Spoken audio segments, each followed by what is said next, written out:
What's going on, gang? Hopefully your weekend is off to a good start. This is the new warm-up for the week of July 20th. Just going to walk you through some of the drills. So we're going to start from the bottom up. Instead of head to toe, we're going to go toe to head. And we're just going to get down into a deep lunge. So my right foot's forward. I'm going to take my right hand, put it on top of my right foot, and I'm just going to make some rotation. So I'm pivoting over my right ankle and just gently making bigger and bigger circles. Hard to see in the video, but I'm trying to keep my back leg off the ground and relatively straight. Let's go ahead and switch directions.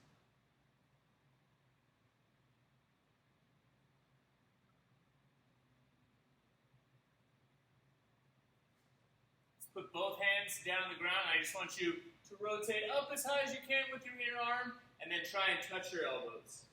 Rotate, touch the elbow.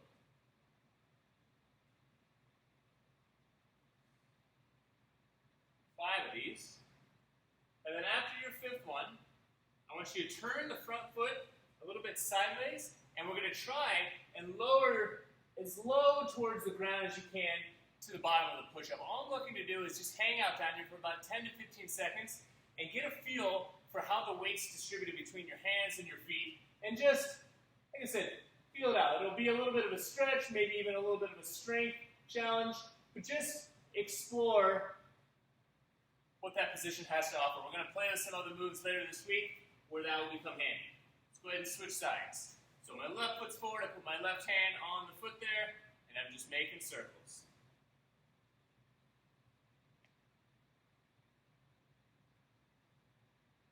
Switch directions.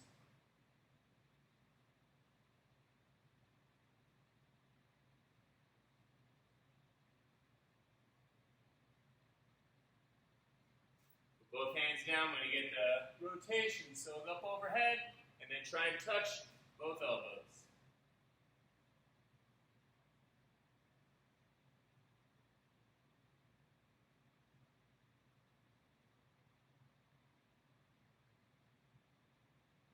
Turn that toe out, and like I said, trying to get as low into the push-up, and just find your body position, 10 to 15 seconds, see how the weight's distributed between your 4 points of contact, and then back up.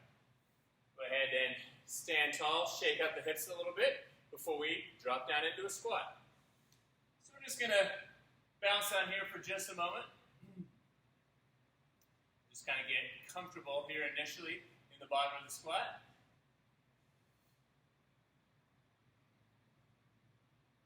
So we're going to take the backs of your fingers, we're going to lace them together, and then we're going to make a fist, and keeping my forearms together, I'm just going to get some wrist rotation. So a little double duty here, I'm waking up the wrists at the same time that I'm waking up the hips. Go ahead and change directions.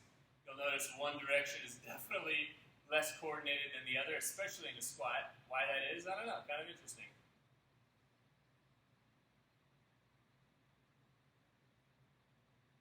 And then what we're going to do is from the squat position, I'm going to place my hands on the ground, and I want to transfer into a straight leg position, so I'm getting a bit of a stretch through my hamstrings. But the catch here is I want to lean as far over my hands as I can without falling over, and then I'm going to drop back down into a squat. So I place my hands down gently, transfer my weight to my hands as far as I can go, and then come back. The goal, each one of these reps, is to first get to straight legs, and then maintaining straight arms. Bring as much of your body weight over your hands as you can. So I'll show you from the side.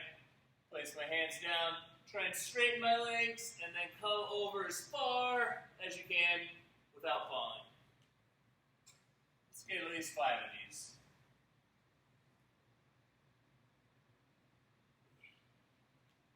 Back down to the squat, and stand. Okay, so we've done lots of variations of this drill. All I want you to do here is we're going to let one arm slide down your leg as far as you can. You can let the other arm go over the top if you want, or just let it dangle, whatever feels best for you. And keeping both legs straight, we're just going to lean to one side. I want to keep my chest relatively open, so we don't want to turn too far over to the side. And just get a stretch to the side of your body. Try and maintain breath here. You're not holding it. The idea is to relax or release into this a little bit.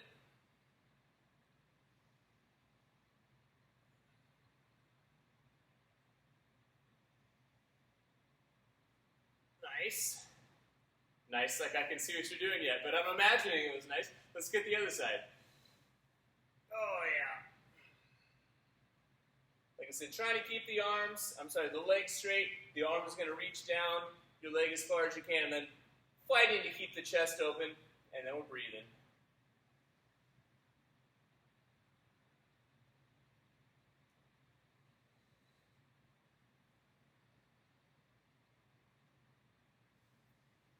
And we're just going to hug a giant medicine ball, tuck our tailbone underneath, so I have a very rounded back. I'm not holding a deadlift position.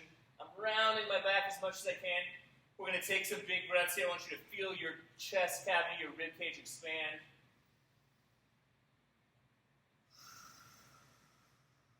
Just try and wrap your torso around this imaginary exercise ball or gigantic apple stone.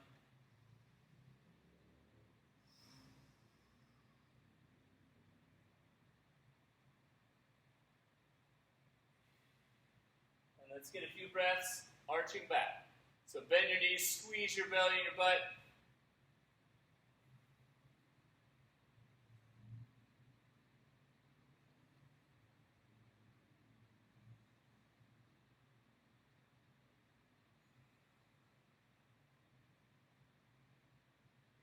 Woo!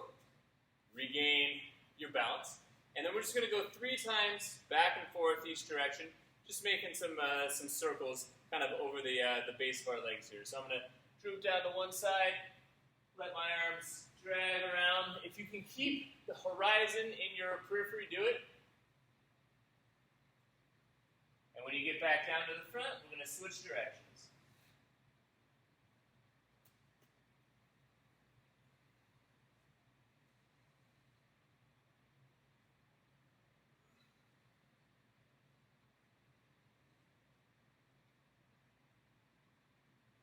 Take your time here, just wants to be nice and smooth.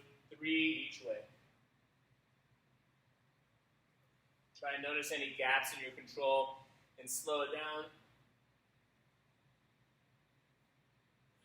Right through those areas. Okay, so this next part, all we're looking to do is keep the arms really empty, and we're just going to swing forward and back.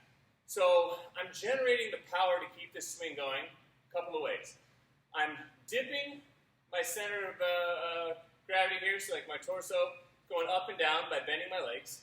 And then I'm generally getting a little bit of rotation on axis. So you can imagine my spine is just remaining in the same place, and I'm rotating on that axis. And like I said, the arms just want to be empty, and they're swinging here. If I show you from the side, you'll notice my torso is pretty upright, but I do have a bent knee going, and I'm just using this balance. And for most of us, or many of us, this will be where we stay. We're just going to keep it empty, keep it smooth, and just try to maintain the rhythm here. And just, like I said, get a feel for a different kind of quality through the arms and the body. If as you're going through this, like, oh, this feels good, I'm looking for maybe a little bit more of a challenge, still want to keep everything nice and relaxed, still generating the momentum here from your lower body into the torso. We're just going to let one arm that's going forward rotate up overhead. And then go right back into the swing. So get as many swings in between as you need. And then go again. You'll notice the other arm basically stays in rhythm with the swings that we have going on. Doesn't tense up. Doesn't stop. Just trying to get a few rotations. Otherwise, like I said, you're just keeping this thing going. Enjoy the different sensation going through the body. You should feel blood rushing to your fingers. And sometimes it's nice to deliberately try and take tension out of the body. We do a lot of stuff that promotes tension, and it's not to say that that's bad. It's just nice to see both sides of the coin. So if you tried rotations on one arm, let's get a few on the other. Helps having a video here where I can watch to keep my circles nice and flat, or as best as I can. If you have a mirror at home, or like a window that has a good reflection, it can help, just to give you some feedback on what you're doing. Okay, go ahead and slowly let those arms stop. Hopefully it felt pretty good. Last off, we're just going to get some teacups. So we've done these before. Palms are flat. If you have tennis balls, we've done this in the park recently. Hold them in your palms. It's a nice little balance challenge. But we're going to do what's called the finger leading variation. So imagine the tips of your fingers are always leading the direction of what's going here. So the palms are at your side. You're going to lean them out to the side, back, around, and over your head, forward, and then once again underneath your armpits. There's no rush to do this fast. We're just going to do it for a set amount of time, not necessarily reps. So just trying to keep one good, even tempo, and as best you can, keep balancing either the real or imaginary tennis balls or teacups, however you want to think of it.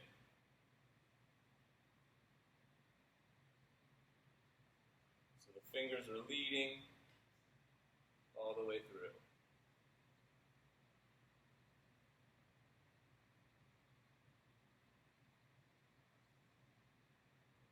Then the next version is the shoulder leading. So imagine my shoulders are kind of initiating every move that happens. It's starting from here. So instead of the fingers leading this way, the shoulders will lead forward and then pull things back. Shoulders lead forward, pull things back. Just another way of thinking of the orientation of how these circles are beginning.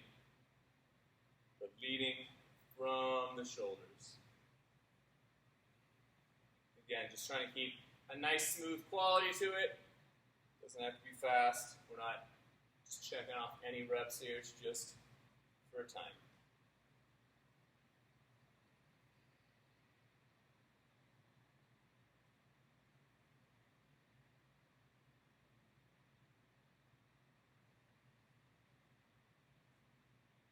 Hopefully feeling pretty warm. Enjoy the drills for the day.